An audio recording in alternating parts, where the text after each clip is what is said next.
అందరికీ నమస్కారం. గురుతత్వం ప్రేక్షకులకు విజ్ఞప్తి.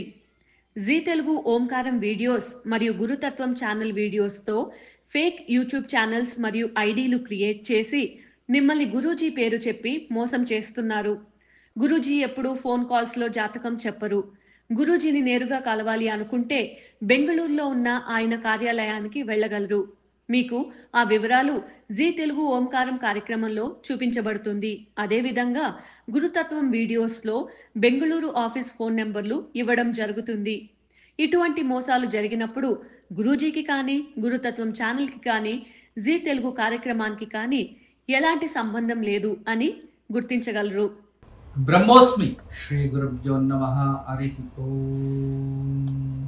గురు బ్రహ్మ గురు విష్ణు గురుదేవో మహేశ్వరః. గురు సాక్షాత్ పరబ్రహ్మ తస్మై శ్రీ గురువే నమః. గురువే సర్వలోకానాం విషజే భవరోగిణాం హితయే సర్వవిద్యానాం దక్షిణామూర్తయే నమః. ఆదిశేషాయ నమస్తుభ్యం అనంతఫలదాయకం. నమోస్తు పద్మనాభాయ నాగానాం పతయే నమః. సర్వేభ్యో మహాజనభ్యో మాతృదేవతభ్యో ఆచార్యదేవతభ్యో నమో నమః. హరి ఓం. శ్రీ విశ్వావసు నామ సంవత్సర ఉత్తరాయణ వసంత ఋతో చైత్రమాస కృష్ణపక్ష తృతీయ. ఈరోజు మంగళవారం, విశాఖ నక్షత్రం. ఈరోజు అత్యంత విశేషమైన రోజు. మంగళవారం కదా, శుభ నక్షత్రం, చాలా విశేషంగా కలిసి వచ్చింది. పైగా తృతీయ. ఈరోజు మనమందరి కూడా శివనామ మంత్రము మనకి చాలా విశేషం. ఈరోజు ఓం క్లీం నమః శివాయ అని నామాన్ని జపించవచ్చు, లేదో ఓం ఉమామహేశ్వరాయ నమః అని నామాన్ని జపించవచ్చు. ఎవరైతే పార్వతీ సమేత శివారాధన ఈరోజు చేస్తారో వాళ్ళకి ప్రేమ, ఆప్యాయత మరియు కుటుంబంలో సఖ్యత, ఒకరిలో ఒకరు ఆకర్షణ, చదువు ఆకర్షణ, జ్ఞానాకర్షణ, ప్రకృతి ఆకర్షణ ఇవన్నీ ప్రాప్తిస్తాయి. అందువల్ల ఈరోజు భక్తి శ్రద్ధతో మనమందరూ మంత్రబలంలో ఓం ఉమామహేశ్వరాయ నమః అనే నామాన్ని జపిద్దాం. ఓం ఉమామహేశ్వరాయ నమః. అందరు కూడా ఈరోజు ఈ నామాన్ని 108 సార్లు జపించండి. ఖచ్చితంగా పార్వతీ పరమేశ్వరుల అనుగ్రహంతో కుటుంబంలో సఖ్యత ఇవన్నీ ప్రాప్తిస్తాయి. మరొక విశేషత ఏంటంటే, ఈరోజు మీకు అనుకూలమైతే మన దగ్గరలో ఎక్కడైనా ఉమ్మెత్తకాయ తెలుసు కదా, ఉమ్మెత్త చెట్టు, ఉమ్మెత్తకాయ దత్తూరా అంటారు. ఆ పువ్వు కాయ దొరికితే దాన్ని తెచ్చి శివుడు ముందు పెట్టి భక్తి శ్రద్ధతో అర్ధనారీశ్వర స్తోత్రాన్ని పారాయణ చేసుకోవాలి. భార్యాభర్తల సఖ్యత, కుటుంబ సఖ్యత మరియు వివాహ సఖ్యత ఇవన్నీ జరుగుతాయి. అంతేకాదు వివాహం లేని వారికి వివాహ యోగం కూడా ప్రాప్తిస్తుంది. ఆచరించండి. ఇక ఈరోజు మంచి మాట. కొన్ని సందర్భాల్లో మనకి ఎవరైనా అపమానం చేస్తే, లేదా ఎవరైనా తిట్టేస్తే, ఎవరైనా మనం తిడితే, ఎవరైనా మనపై ఏదైనా ప్రభావం చూపించి కించిప్పపడిస్తే మనకి చాలా బాధ అనిపిస్తుంది. అది మనం ఎవరైనా నమ్ముకుంటాం కదా, చాలా ఎక్కువ ప్రేమగా వాళ్ళు మనకు మనసు బాధ పెట్టేస్తే అదేదో తెలియని బాధ, డిప్రెషన్కి వెళ్ళిపోతూ ఉంటాం. ఇక మన ఫ్యామిలీలో కావచ్చు, ఫ్రెండ్స్లో కావచ్చు, కుటుంబ సభ్యుల్లో కావచ్చు, ఎక్కడైనా చాలా మనం ఇష్టపడుతూ ఎప్పుడూ వాళ్ళ జೊತೆలో ఉండి మనము చనువుగా ఉంటాం వాళ్ళ దగ్గర. అది ఒక రకమైన ఆనందం, బాగుంటుంది మంచిగా. కానీ అటువంటి వారు మనం ఏదైనా మనకి తెలియకుండా మన వెనుక మనలపై దూషించడము, వేరే వాళ్ళ దగ్గర నెగిటివ్గా మాట్లాడము, నెగిటివ్ చర్చించడము, లేదా ఇంకొకరు ఎవరైనా నెగిటివ్గా చెప్తే దాన్ని వినుకొని ఆలకించడము, ఇలా చేస్తూ ఉండే విషయం మనకు తెలిసింది అనుకోండి, మనకు చాలా బాధ వేస్తుంది. అప్పుడు మనకు కోపం కూడా వస్తుంది, అప్పుడు ద్వేషం కూడా వస్తుంది. కానీ దానివల్ల ఆ గొడవలు పెద్దతవుతాయి, లేదో మీ ఇద్దరిలో గొడవలు వస్తాయి, లేదో విడిపోవడానికి కూడా కారణం లభిస్తుంది. కానీ తెలివివంతరు, జ్ఞానవంతులు ఏం చేస్తారంటే ఇటువంటి విషయాల్ని పట్టించుకోకుండా లైఫ్లో మనకి విలువైన వారు ఎవరు అని ఎన్నుకుంటారు అంతే. ఎందుకంటే ప్రతి ఒక్కరి నుంచి కూడా నేర్చుకునేది ఏదో ఒకటి ఉంటుంది, నేర్చుకోవాల్సి ఉండేది. కొందరు ఎలా బతకాలి అని నేర్చుకుంటారు, కొందరు చూసి ఎలా బతకాలి అని నేర్చుకుంటారు, కొందరు ఎలా మనం ఉండాలి అనేది నేర్చుకుంటారు, ఇంకా కొందరు మనం ఇతరులు ఎలా ఉపయోగం చేసుకోవాలి అనేది నేర్పిస్తారు, ఇంకా కొందరు అందరితో మంచిగా ఉండాలి అని నేర్పిస్తారు. అలా ఎవరితో అయినా మీరు కొన్ని రోజులు స్నేహం చేస్తే వాళ్ళ నుంచి నేర్చుకున్నది ఏదో ఒకటి ఉంటుంది. కానీ ఈ కాలంలో మంచిది మానేసి నేర్చుకునేవన్నీ నేర్చుకుంటున్నారు అలాంటి పరిస్థితులు. ఎందుకంటే పేషెంట్ కోరుకుంది పాలు, డాక్టర్ ఇచ్చింది పాలు అన్నట్టు వాళ్ళకి ఏం కావాలో అవే దొరుకుతున్నాయి అంతే. అందుకే అలాంటి ఫ్రెండ్స్ని వెతుక్కుంటూ ఉంటారు. ఎందుకు ఈ విషయం చెప్తున్నానంటే మన జీవితంలో ఇతరుల నుండి మనం ఏదైనా మనకి అన్యాయం జరిగితే, ఇతరుల నుంచి మనము అవమానించబడితే, ఇతరుల నుంచి మనకి ఏదైనా కష్టకాలం ప్రాప్తిచ్చేస్తే, నమ్మి మోసపోతే జీవితంలో మనం దాన్నే ఫౌండేషన్గా తీసుకొని పైకి ఎదగాలి. అది మెయిన్. వాళ్ళ వల్ల నా జీవితం ఇలా అయిపోయింది అని బాధపడుకొని ఉండకూడదు. మనం ఎదిగి చూపించాలి, మనం నిలుచుకోవాలి, స్ట్రెంగ్త్ రావాలి. అరే వేరే వాళ్ళకి రేపు ఉదాహరణ కావాలి అంటే ఇలా బతకాలి మనము అనుకునేలా ఉండాలి. ఎవరైతే మనం వదిలేసి వెళ్ళారో, మనల్ని ఇండైరెక్ట్ గా మాట్లాడారో, ఎవరైతే మన గురించి చెడుగా మాట్లాడుకొని, ఎవరైతే మన గురించి మైండ్లో కూర్చొని చెడుగా ఆలోచిస్తూ ఉంటారో అప్పుడు వాళ్ళకి బుద్ధి చెప్పేలా ఉండాలి, వాళ్ళకి అర్థం చేసుకునేలా ఉండాలి. అరే మాకు వచ్చిన టైము, లేదా వాళ్ళ దగ్గర మేము స్పెండ్ చేసిన టైము పూర్వంలో ఇలా ఉండే, ఇప్పుడు వీళ్ళు ఇలా అయిపోయారు, మనం దగ్గర కూడా వెళ్ళలేమే, అరే వీళ్ళ దగ్గర మనం వెళ్ళి కలవాలంటే అపాయింట్మెంట్ తీసుకోవాలా అనే పరిస్థితి రావాలి. అంత గొప్ప స్థాయికి ఎదగాలి. అప్పుడే మీరు నలుగురికి ఏదైనా, అప్పుడే మీరు అంత స్థాయికి ఎదిగితేనే అప్పుడు మీరు వాళ్ళకి సమాధానం చెప్పినట్టు. గుర్తుపెట్టుకోండి, ముందుగానే ఇష్టపడినట్టు వాగేసి, లేదా మీరేదైనా మిస్అండర్స్టాండింగ్ చేసుకొని, లేనిపోని ఊహించుకొని డిప్రెషన్కి వెళ్ళడం, ఇటువంటివి చేసుకోకండి అనేదే ఈరోజు మంచి మాట. దీనికి సంబంధించినట్టుగా ఒక కథ తెలియచేస్తా, చక్కగా వినండి. ఒక వ్యాపారస్తుడు, అతని దగ్గర చాలా పెద్దగా ఆస్తులు ఏమి ఉండదు, కానీ ఉప్పుని ఊరూరికి వెళ్ళి అమ్ముతూ ఉంటాడు. ఉప్పు ఆ కాలంలో చాలా ఉప్పులు మోయడానికే గాడిదలు ఉండేవి. అలా అతని దగ్గర ఒకటే ఉంది పాపం. దానిపైన ఉప్పు మూట వేసుకుంటాడు, అలా ఊళ్ళంతా తిరుగుతాడు, మళ్ళీ వచ్చేస్తూ ఉంటాడు. అది చాలా కాలం నిరంతరంగా అతనితోనే ఉండేది. ఇక అతనికి అది తప్పితే వేరే ఇంకా ఆధారం లేదు, అదే ఆస్తి. ఆ యజమాని కూడా ఇక నా జీవితం గాడిదే అనుకున్నట్టు అంత ప్రేమించేవాడు ఆ గాడిదని. దానికి కొంచెం నప్పయ్యేది కాదు, బాగా చూసుకునేవాడు, టైం టు టైం భోజనం పెట్టేవాడు, రోజు దానికి స్నానం చేపించేవాడు, ఒక ఇంటి మనిషిలాగా చూసుకునేవాడు. ఆ గాడిదకి కూడా అతనంటే అంత ప్రేమ, ప్రాణం. అంటే ఒక ఇంటి మనిషిలాగా మన ఇంట్లో ఏదైనా ఒక జీవరాశిని పెంచితే అది మన పైన ఎంత అఫెక్షన్ పెట్టుకుంటుంది, ఎంత ప్రేమ చూపిస్తుందో, ఆ ఒక గాడిద కూడా అంత ప్రేమ చూపించేది ఆ వ్యాపారస్తుడికి. అలా వాళ్ళిద్దరు అనుబంధం పెరుగుతూ వచ్చింది. నిదానంగా దానికి వయసు అయిపోయింది కూడా. సరే వయసు అయిపోయింది, వేరే గాడిదలు కొనుక్కోవడానికి ఇతని దగ్గర డబ్బులు లేదు. దానికి కాలుకి గాయం కూడా తగిలేసింది, కళ్ళు చూపు మందగించాయి, కంటికి ఏమీ కనబడట్లేదు, ఏం చేయాలో తెలియదు. సరే ఆ గాడిదని అక్కడ ఇంటి దగ్గర వదిలేసి ఈయన ఒక తలపై మూట పెట్టుకొని ఊరూరు తిరుక్కొని ఉంటాడు. అప్పుడు చాలా బాధపడతారు. అరే నా చేతిలో గాడిద ఉండేటప్పుడు నాకు ఈ బరువు తెలిసేది కాదు, ఇప్పుడు ప్రతి ఊరి నుంచి ఊరికి వెళ్తూ ఉంటే నేను ఉప్పును మోస్తుంటే నాకు బరువు తెలుస్తుంది. ఇన్ని రోజులు ఎంత బాధ్యతగా నాతో ఉండింది అని చెప్పి మనసులోనే బాధపడుకొని, దేవుడా దానికి ఉండే రోజుల్లో నాతోనే ఉండాలి, మంచిగా ఉండాలి అని కోరుకుంటూ ఉంటాడు. కొద్ది రోజుల్లో అనుకోకుండా అది వీళ్ళు బయటికి వెళ్ళింటారు, వర్షం వస్తుంది, లోపలికి వెళ్ళడానికి జాగా ఉండదు. అలా చూద్దాం నడుచుకోని అని చెప్పి, కళ్ళు మసుగ్గా ఉంటాయి కదా అని చెప్పి అలా అలా అలా అలా వెళ్తే అక్కడ పెద్ద పాడు బావి, చాలా 30 అడుగుల లోతు ఉంటుంది. సరే అని చెప్పి ఇది కళ్ళు కనబడకుండా ఆ కాలు వేరే తగిలింటుంది, కుట్టుకొని వెళ్ళి అలా అలా అలా వెళ్ళి దండ పడిపోతుంది. పాపం పడిపోతేనే అరవడం మొదలు పెడుతుంది. శరీరానికి ఏం గాయం అవ్వవు దానికి. పాపం లోపల వెళ్ళి చిక్కేసుకుంటుంది, పైకి తలెత్తి చూస్తుంది, బయటికి రావడానికి అవ్వదు. అది చిన్నది, ఒక అంతే ఇంత తొట్టిలాగా ఉంటుంది. ఎలా బయటికి తీయాలి? 30 అడుగుల లోపల ఉంది. అది అరుస్తూ ఉంటుంది.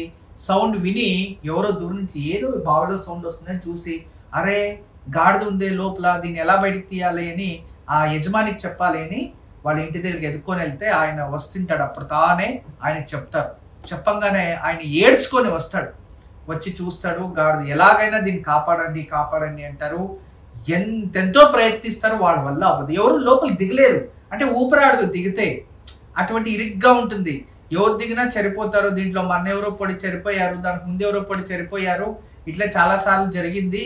గాడిద లోపల పడిపోయింది, ఇంకా మనం ఏమి బయటికి చేయలేము, దాన్ని ఇలాగే వదిలేస్తే అరుస్తూ ఉంటుంది, మట్టి మూస అలాగే మూసేద్దాము అని ఆ ఊర్లో గ్రామ ప్రజలంతా ప్లాన్ చేస్తారు. అలాగే మట్టి మూసేద్దాము. సరే అది పైన తలెత్తుకొని చూస్తూ ఉంటుంది. సరే వీళ్ళు ఏం చేస్తారంటే, మట్టి సాయంత్రం అవుతూ ఉంటుంది కదా, రాత్రంతా అట్లే వదిలి ఏడుస్తూ ఉంటాడు. చెప్పేసి వీళ్ళు ఏం చేస్తారంటే, నలుగురు తీసుకొని మట్టి పోస్తూ ఉంటారు లోపలికి. బాయిలో మూసేద్దామని మట్టి అంతా తెచ్చి మక్కర్లో పోస్తూ ఉంటే, అలాగే పోసి అది మూసిపోవాలి కదా. పోసి ఇక 4-5 దెబ్బలు కంటిన్యూస్ గా అలా చేస్తూ ఉంటారు. ఇంకా ఎంత పోవాలో మట్టి చూద్దాము అని చెప్పి వచ్చి అందరూ ఇలా దీపం పెట్టి చూస్తే, ఆ గాడిది ఎటువంటి తెలివిది అంటే, వీళ్ళు మట్టి పోస్తుంటే అది కాళ్ళ కింద తొక్కి పైకి వచ్చింది. వాళ్ళు చూస్తే గాడిద కనబడుతుంది. ఇంక 2 మూట్లు మట్టేసే లోపల ఎగురుకొని బయటకు వచ్చింది. అంటే దాని అర్థం తెలుసుకోండి, ఒక సెన్స్ లేని గాడిది, బుద్ధి లేదు పాపం, దానికి ఏం పడితే అది తినుకొని ఉంటుంది. అటువంటి గాడిదకే వీళ్ళు దాన్ని అది చనిపోని అని చెప్పి మట్టి పోస్తూ ఉంటే, ఆ మట్టిని తొక్కి పైకి వచ్చింది. అంటే మీరు ఎవరో ఏదో అన్నాడని, ఎవరో ఏదో తిట్టారని, కుటుంబంలో ఏదో గొడవలని, అమ్మా నాన్న ఏదో అనేసారని, భార్య ఏదో అనేసిందని, భర్త ఏదో అనేసారని ఆత్మహత్యలు చేసుకోవడం, లేకపోతే ఇల్లు వదిలి పారిపోవడం, లేదా నా జీవితం అయిపోయింది ఇక్కడే కొలాప్స్ అని డిప్రెషన్కి అయిపోవడం. ఏంటిది? ఆ గాడిదని చూసి నేర్చుకునేవి ఇటువంటివి ఉంటాయి. అర్థమైందా? ఆ గాడిద కన్నా వరస్ట్గా కాకూడదు జీవితం. ఒక గాడిదే తన ఆ సమయాన్ని ఉపయోగం చేసుకుని దాని నుంచి బయటపడింది అంటే, మన ప్రపంచంలో ఇన్ని అవకాశాలు ఉండగా, ఎంతో మంది పరిచయం ఉండేటప్పుడు, లేదా మనకి ఎంతో తెలివి ఉండేటప్పుడు, తెలివిగా బతకాలి, దీని నుంచి బయటికి రావాలి, ఈ అవమానాల నుంచి మనం బయటికి రావాలి, లేదో అదే అవమానాల్ని మనం ఉపయోగించుకొని తొక్కి మనం ఏదైనా సాధించి చూపించాలి అనుకోవాలి. కానీ ఎవరో ఏదో అనేసరని వాళ్ళపైన కోపం పడ్డమో, ద్వేషం పెంచుకోవడమో, ఇలాంటివి ఏదైనా చేసుకుంటే అది మీకే నష్టము అని ఈ కథలో ఉన్న సారాంశం. ఇక ఈరోజు మన సంప్రదాయం, సనాతన ధర్మంలో సంప్రదాయంలో నదులకి ప్రత్యేకమైన స్థానం ఉంది. ప్రతి నదికి కూడా తనదే అయిన స్థానాన్ని కూడా మనం ఇచ్చాం. గంగా, యమున, సరస్వతి, తుంగభద్ర, కావేరి, గోదావరి, నర్మదా, సింధు, ఎన్ని నదులు ఉన్నాయి చూడండి మనకు తెలిసినట్టే. చుట్టుపక్కన కాళేశ్వరం ఉంది, మూసి కూడా, అది మూసింది అనే ఒక నది, మూసింది. దీనికి రాజస్థాన్లో కూడా ఈ నదికి దీని ఒక పేరు, రాజస్థాన్లో కూడా ఇటువంటి నేమ్ ఉంటుంది, ఉపనది. దానికి ఇది ఉపనది. అలా ఎన్నో నదులు, ఎన్నో ఉపనదులు, వేల నదులు ఉన్నాయి. ప్రతి ఒక్క దానికి కూడా దానిదే అయిన ఒక అద్భుతమైన ప్రత్యేకమైన పేర్లు కూడా ఉంటాయి. క్షిప్రా నది ఉంది, చాలా యమునా నది ఉంది, గంగోత్రి ఉంది, యమునోత్రి ఉంది, గోముఖ ఉంది, గంగా, యమున, సరస్వతి 3 త్రివేణి సంగమం ఉంది, భగీరథి ఉంది, భాగీరథి ఉంది, తుంగా ఉంది, భద్రా ఉంది, విజయవాణి ఉంది, తర్వాత సరస్వతి ఉంది. ఇలాంటివి ఎన్నో నదులు, లెక్కలేనన్ని నదులు ఉన్నాయి. మన చుట్టుపక్కల తమిళనాడు, ఆంధ్ర, కర్ణాటక, ఈ కేరళ, ఈ వైపు దక్షిణ వైపు తీసుకుంటే కనీసం లేదున్న పవిత్ర నదిలే ఒక 100 కన్నా ఎక్కువగా మనకు కనబడతాయి. అటువంటి నదులు మన చుట్టుపక్కల ఉన్నాయి. కానీ ఏదైనా పుణ్యక్షేత్రంలో నది ఉంటే మీరు అక్కడ వెళ్ళినప్పుడు తప్పకుండా ఆ నదిలో స్నానం చేయండి. దీనంత మంచిది ఇంకొకటి లేదు. మీరు పుణ్యక్షేత్రానికి వెళ్ళి ఆ దేవాలయంలో మీకు పుణ్యం ప్రాప్తిస్తుందో లేదో కానీ, మీరు నది స్నానం చేస్తే మాత్రం ఖచ్చితంగా పాపం తగ్గుతుంది. అంటే సంచిత కర్మము ఏదైతే ఉంటుందో దాంట్లో కాస్త ప్రారబ్ధ కర్మ ఉంటుంది కదా, అది నశించేది కేవలం నది స్నానం వల్లనే. అందుకే ఏ పుణ్యక్షేత్రానికి వెళ్ళినా అక్కడ నదులు ఉంటే దయచేసి స్నానం చేయండి, ఆ పుణ్యఫలం ప్రాప్తిస్తుంది. ఎందుకంటే చాలా మంది నదిలో హైజెనిక్ లేదు, నదిల దగ్గర గలీజ్ ఉంది, స్నానం చేసుకోలేము, అరే నాకు హెల్త్ బాగలేదు నేను స్నానం చేయను. దయచేసి అటువంటి మాటలు ఆ నదిని అవమానించినట్టు. దాన్నంత పరమ నీచమైన శాపం ఇంకోటి ఉండదు, గుర్తుపెట్టుకోండి. ఎందుకంటే నీరుకి మెమొరీ ఎక్కువ. సైన్స్ కూడా చెప్పింది నీటికి మెమొరీ చాలా ఎక్కువ. ఎన్ని జన్మలు ఎత్తినా నువ్వు ఈ పోయినా పుట్టాలి. నీళ్ళు అంతే, ఆవరైనా పైకి వెళ్ళినా మళ్ళీ వచ్చినా ఎక్కడొచ్చినా ఈ భూమిపై నీరు ఇక్కడే ఉండాలి, ఆకాశం పోవాలి, మళ్ళీ భూమికి రావాలి. నువ్వన్న జన్మలకు మర్చిపోతావేమో, ఆ ఒక నది మాత జలమాత ఎప్పుడు గంగామాత మర్చిపోదు. అటువంటి మెమొరీ ఉంటుంది. అందుకే శాపం పెట్టడానికి కూడా నీళ్ళే ఉపయోగిస్తారు. ఎందుకంటే దాని మెమొరీని ఎవరు చెడపలేరు ఎప్పటికీ అని. అందుకే తర్పణాలు అన్నిటికీ కూడా దానికోసమే మనం ఉపయోగిస్తాం. అటువంటి నది గురించి కల్మషంగా మీరు మాట్లాడడమో ఏదైనా చేస్తే ఖచ్చితంగా దాని శాపం మీకు తప్పకుండా తగులుతుంది. అందువల్ల నదిలు కనబడితే అక్కడ మీరు స్నానం చేయడానికి ఇంట్రెస్ట్ లేకపోయినా వాటి గురించి చెడుగా మాత్రం మాట్లాడకండి. ఇక ఈరోజు తారాబలం అశ్విని మఖా మూలా నక్షత్రం వారికి నైదవ తార, ఇది అంత శుభం కాదు. భరణి పుబ్బ పూర్వాషాఢ నక్షత్రం వారికి సాధక తార, అత్యంత విశేషమైన రోజు. మీరు అనుకోండి ఖచ్చితంగా లభిస్తుంది, ప్రయత్నించండి. ఇక కృతిక ఉత్తరాషాఢ నక్షత్రం వారికి ఈ రోజు ప్రత్యక్ తార, ఇది కూడా అంత శుభం కాదు, జాగ్రత్త వహించడం మంచిది. రోహిణి శ్రవణ నక్షత్రం వారికి క్షేమ తార, అత్యంత శుభకరమైన రోజు. ఈ రోజు మీరు ఏం చేసినా ప్రతిఫలిస్తుంది, ప్రయత్నించండి. ఇక మృగశిర చిత్త ధనిష్ట నక్షత్రం వారికి విపత్తార, ఈ రోజు తారాబలంలో విపత్తార ఉంటుంది. ఆపదలు అధికంగా ఉంటాయి. ఏ నిర్ణయం తీసుకున్నా భవిష్యత్తులో దాని నుంచి సమస్యలు వస్తాయి, జాగ్రత్తగా ఉండండి. ఇక ఆరిద్ర స్వాతి శతభిష నక్షత్రం వారికి సంపద తార, అత్యంత విశేషమైన రోజు. ఉపయోగం చేసుకోండి, కష్టపడండి, కష్టానికి తగినట్టుగా ప్రతిఫలం, ఏదైనా కొనుగోలు ఇలాంటివన్నీ మీరు చేయొచ్చు. ఇక పునర్వసు విశాఖ పూర్వభాద్రపద వీరికి జన్మతార, ఆరోగ్యంలో వ్యత్యాసాలు రావచ్చు, అనుకోకుండా ఏదైనా అసమాధానమైన సమాధానాలు వినొచ్చు, జాగ్రత్తగా ఉండండి. పుష్య అనురాధ ఉత్తరాభాద్రపద వీరికి పరమ మిత్రతార, అత్యంత శుభకరమైన రోజు, ఉపయోగం చేసుకోండి. ఇక ఆశ్లేష జ్యేష్ఠ రేవతి నక్షత్రం వారికి మిత్రతార, అత్యంత శుభకరమైన రోజు. మీరు కష్టపడితే ఏదైనా సాధించుకోగలరు, ప్రయత్నించండి. ఈరోజు దివ్యమైన వాస్తు. అందరికీ అన్ని దిక్కులు అచ్చరావు, అలా అందరికీ అన్ని దిక్కులు శ్రేష్టమైనవి కావు. కానీ ఇంటికి అన్ని దిక్కులు సరి సమానంగా ఉంటేనే ఆ ఇల్లు చాలా సుందరంగానే ఉంటుంది చూడడానికి. ఇంట్లో ఉన్న వాళ్ళు కూడా ఆరోగ్యంగా ఉంటారు. ఎప్పుడు కూడా వాస్తు ఎంత పర్ఫెక్షన్లో కట్టినా కూడా తెలియని చిన్న మిస్టేక్స్ కూడా కొన్ని ఉంటాయి. రీసెంట్గా నేను ఎక్కడో ఒక చోటు విజిట్ చేసినప్పుడు ఆయనకి ఎవరో ఒక వాస్తు చెప్పేవాళ్ళు వచ్చారంట. సరే వచ్చి, ఇదిగో ఈ దిశలో మీరు గోడకి మేకు కూడా కొట్టకూడదు, పరకపుల్లంత బరువు కూడా ఇక్కడ ఉండకూడదు అన్నారంట. సరే దానికోసం అక్కడ వాళ్ళు ఏమి షోకేషో అవి ఇవి చేయకుండా ఖాళీగా వదిలేశారు, చాలా మంచిది. అప్పుడు నేను పైకి ఇలా చూస్తే అక్కడి నుంచి మధ్య పెద్ద బీమ్ వెళ్ళింది, ఈ లాస్ట్ నుంచి ఆ లాస్ట్. అక్కడ పిల్లర్ ఉంది. అప్పుడు నేను అడిగాను, సార్ నమస్కారం, ఆయన ఈ పిల్లరు ఇవన్నీ తీపించేయాల్సి ఉండే కదా, ఇది బరువే కదా అంటే, అప్పుడు వాళ్ళు నవ్వుతూ, ఈ పిల్లర్ తీస్తే ఇల్లు ఎలా నిలబడుతుంది గురుగారు అన్నారు.